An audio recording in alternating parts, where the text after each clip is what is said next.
Komunitas London terus terguncang akibat serangan berulang terhadap komunitas Yahudi, termasuk rumah-rumah komunitas Yahudi serta tempat ibadah mereka.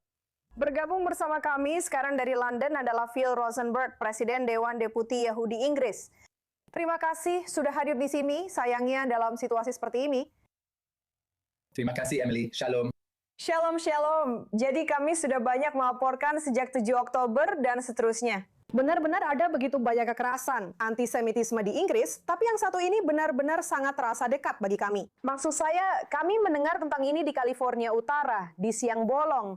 Orang-orang dengan berani dan tanpa rasa takut, tidak peduli siapa yang melihat, mencoba melakukan sesuatu yang sangat mematikan. Benar sekali Emily.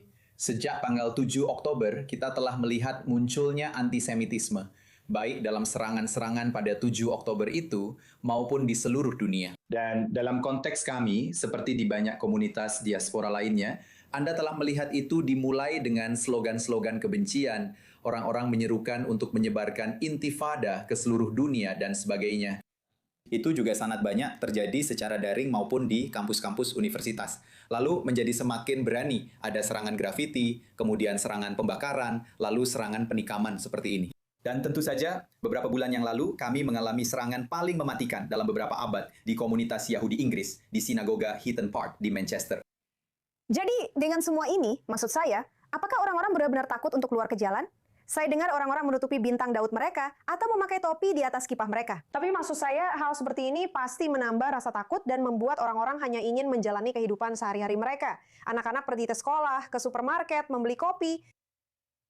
Saya rasa ya, ada situasi ketakutan dan kemarahan.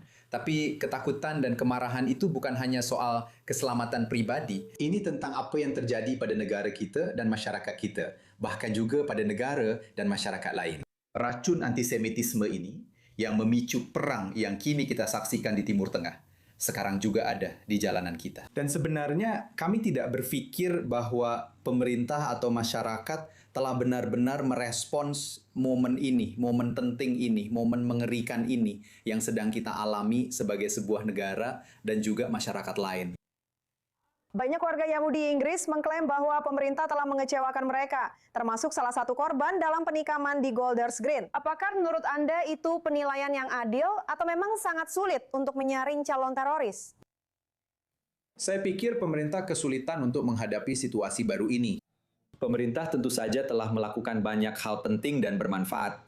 Anda tahu, mereka telah berulang kali meningkatkan pendanaan untuk mendukung keamanan institusi kami, dan kami bersyukur untuk itu. Kami telah melihat peningkatan dalam pengamanan polisi, yang memang penting. Kami berterima kasih kepada pihak kepolisian. Dan tentu saja, polisi merespons dengan sangat cepat terhadap insiden ini dan mencegah hal-hal yang lebih buruk terjadi. Tapi saya rasa pemerintah belum sepenuhnya memahami tantangan saat ini. Seperti yang saya katakan, ini bukan hanya serangan terhadap komunitas Yahudi Inggris, tetapi juga terhadap Inggris itu sendiri. Yang kita butuhkan sekarang adalah beralih dari sekadar perlindungan menjadi pencegahan, dan dari bertahan menjadi menyerang. Para antisemit ingin membuat menjadi Yahudi terasa makin berisiko. Kita perlu membuat menjadi antisemit punya konsekuensi yang lebih berat. Dan itulah yang kami minta kepada pemerintah dan juga masyarakat luas untuk lakukan. Apa yang bisa mereka lakukan?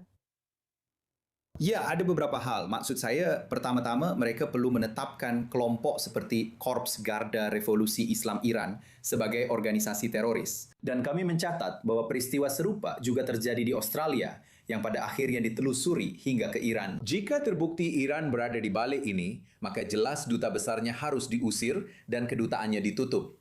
Kita tidak bisa membiarkan negara asing membawa kebencian ke negara kita. Selain itu, kita perlu melihat tindakan tegas terhadap slogan-slogan kekerasan, bahasa kekerasan yang telah memicu aksi kekerasan dalam unjuk rasa dan di kampus-kampus.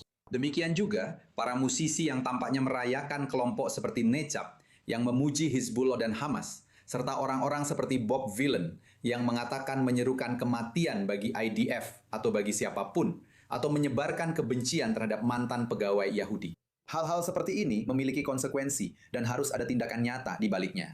Dan tentu saja kita perlu melihat tindakan terhadap ekstremisme Islamis di komunitas kita. Kamu tahu, saya sangat senang dan saya harus mengatakan ini.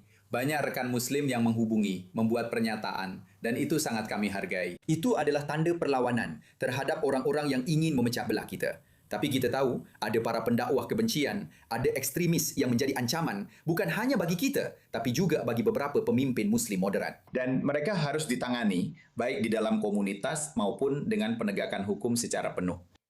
Dan seperti yang kamu katakan, tolong jelaskan lebih lanjut tentang itu. Saya tahu kalian semua telah berusaha untuk bertemu dengan berbagai pemimpin Muslim. Saya kira dialog itu penting. Itu tidak berarti bahwa semua orang menjadi radikal. Tapi saya kira mereka juga khawatir tentang meningkatnya kekerasan yang memengaruhi mereka yang cinta damai dan hanya ingin hidup sebagai warga negara Inggris. Tentu saja, kamu tahu, ketika kami bertemu dengan para pemimpin Muslim, dan terutama ketika kami mengumumkannya ke publik, kebencian yang diarahkan bukan hanya kepada kami, tapi terutama kepada mereka sangat luar biasa. Ada kebusukan yang nyata dalam komunitas mereka. Jadi orang-orang yang ingin melakukan hal yang benar justru terpaksa bersembunyi. Dan ini sebenarnya bukan hal yang mengejutkan. Salah satu target terbesar dari ekstremisme Islamis adalah umat Muslim itu sendiri. Dan kita telah melihat itu di seluruh Timur Tengah, baik itu ISIS maupun Republik Islam Iran. Sebagian besar korban mereka adalah Muslim. Dan mereka menargetkan Muslim yang tidak melakukan apa yang mereka inginkan, yang tidak mengikuti agenda kekerasan dan kebencian mereka. Jadi kita perlu bekerja untuk memperkuat inti moderat dan melawan para ekstremis dengan keras.